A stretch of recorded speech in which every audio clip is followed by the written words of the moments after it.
নলডাঙ্গায় বালু বোঝাই ট্রাকের সঙ্গে ধান মাড়াই মেশিনের মুখোমুখি সংঘর্ষ হয়েছে। নাটোরের নলডাঙ্গা প্রতিনিধি ফজলে রাব্বি জানান, এতে ঘটনাস্থলেই ধান মাড়াই মেশিনের চালক নিহত ও তার সহযোগী গুরুতর আহত হয়েছে। নিহত ব্যক্তির নাম রাফি ও আহত হয়েছেন তার সহযোগী জনি। এ ঘটনায় ঘাতক ট্রাক ও চালককে আটক করেছে পুলিশ।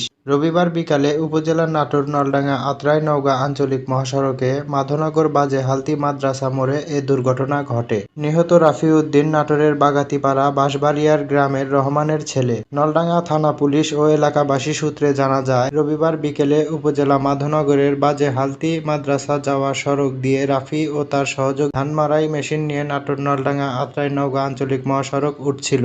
এ সময় বালু বোঝাই ট্রাক নওগাঁ আত্রাই দিকে যাওয়ার সময় ধান মাড়াই মেশিনের সঙ্গে মুখোমুখি সংঘর্ষ হয়। নলডাঙ্গা থানার ভারপ্রাপ্ত কর্মকর্তা মনোরজ্জামান বলেন, এ ঘটনায় ট্রাক ও তার চালক আটক করা হয়েছে। নিহত রাফির বাড়িতে খবর দেওয়া হয়েছে। পরিবারের সদস্যরা অভিযোগ দিলে ট্রাক ও চালকের বিরুদ্ধে আইনগত ব্যবস্থা নেওয়া হবে।